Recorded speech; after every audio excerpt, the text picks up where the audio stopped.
warahmatullahi wabarakatuh. Waalaikumsalam warahmatullahi wabarakatuh. Selamat pagi Ananda.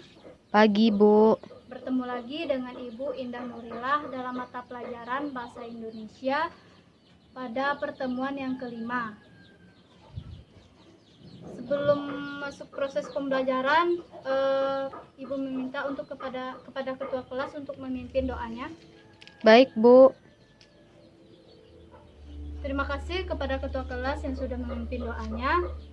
Baik, sebelum masuk proses pembelajaran, kita hari ini belajar materi tentang struktur teks pidato. Kompetensi dasar yaitu menuangkan gagasan, pikiran, arahan, pesan dalam pidato, lingkungan hidup, kondisi sosial atau keberagaman budaya secara tulisan dengan memperhatikan struktur dan aspek kebahasaan. Maksudnya secara tulisan ini karena kita yaitu mempelajari tentang aspek menulis. Jadi kita secara tulisan. Indikator pencapaiannya yaitu memahami pengertian struktur dan aspek kebahasaan dalam teks pidato. Yang kedua, menuangkan gagasan, pikiran, arahan, dan pesan dalam teks pidato secara tulisan dengan memperhatikan struktur dan aspek kebahasaan dalam teks pidato tersebut. Lalu, tujuan pembelajaran kita mempelajari struktur teks pidato ini ada dua.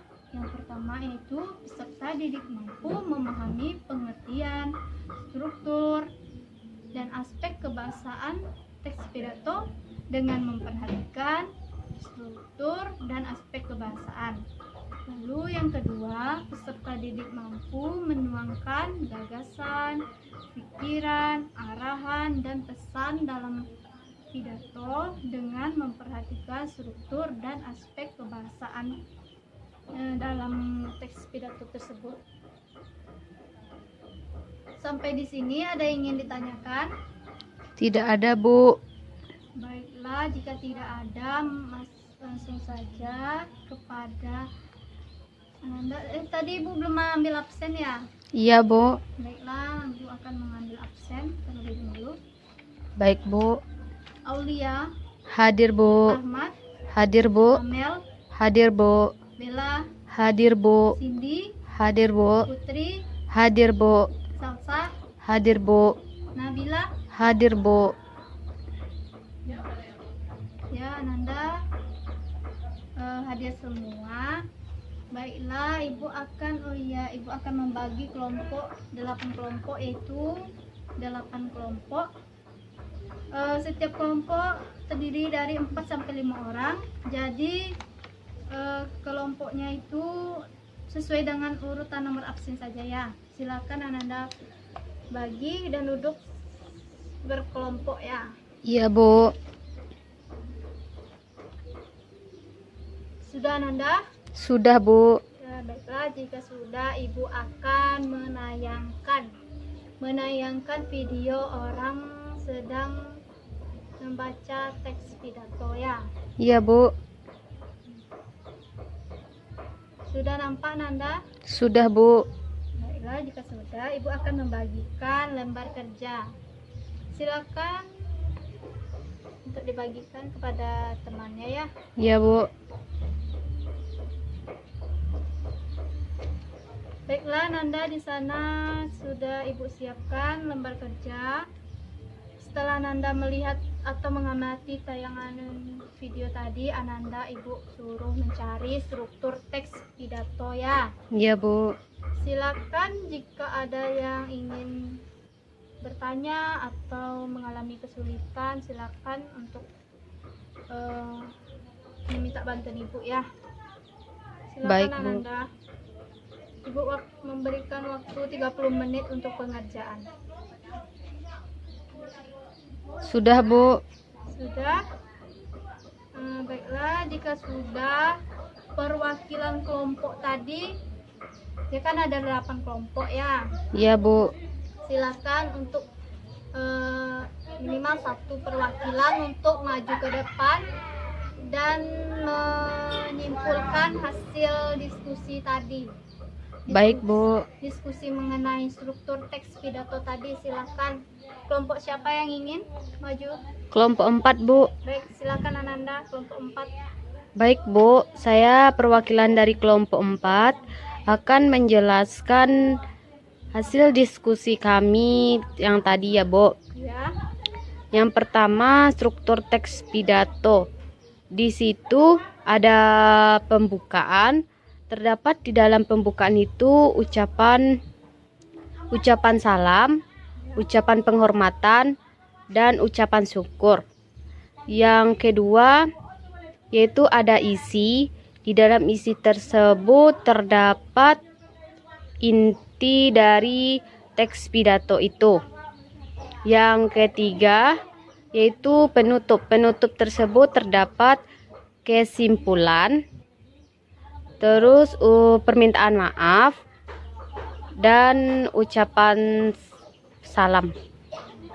Ya, betul sekali kelompok 4. Terima kasih ya kepada perwakilan kelompok 4. Cindy sudah menyimpulkan hasil diskusinya. Iya, Bu. Beri tepuk tangan kepada kelompok 4.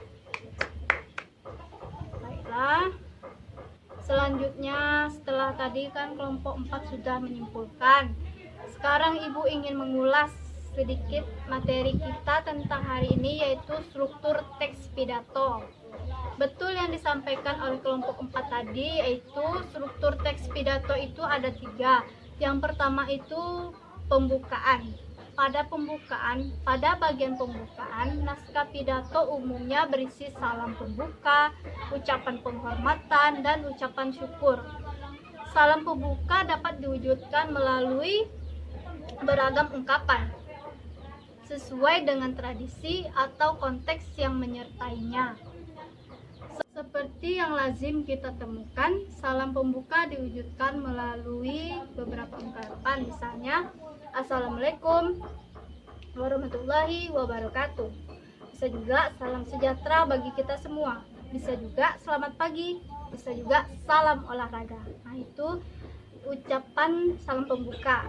Lalu ucapan penghormatan biasanya digunakan untuk menyapa secara hormat orang-orang yang dianggap memiliki kedudukan penting.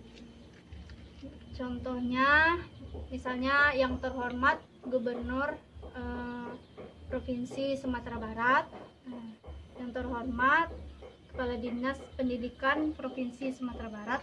Seperti itu ya, Nanda. Lalu pada bagian isi ini merupakan bagian inti pidato. Pada bagian ini, paparan pembicara memiliki porsi presentasi yang paling banyak jika dibandingkan dengan bagian pidato lainnya. Di sini pembicara akan menguraikan materi pidatonya kepada audiens secara runtut, rinci, dan jelas. Agar isi pidato dapat dengan mudah ditangkap pendengar, pembicara dapat menggunakan penanda seperti pertama, kedua, ketiga, dan seterusnya. Penggunaan penanda ini seperti ini juga akan memudahkan penulis dalam menyusun gagasan di teks pidato. Ketiga, penutup. Pada bagian penutup ini merupakan bagian akhir sebuah pidato.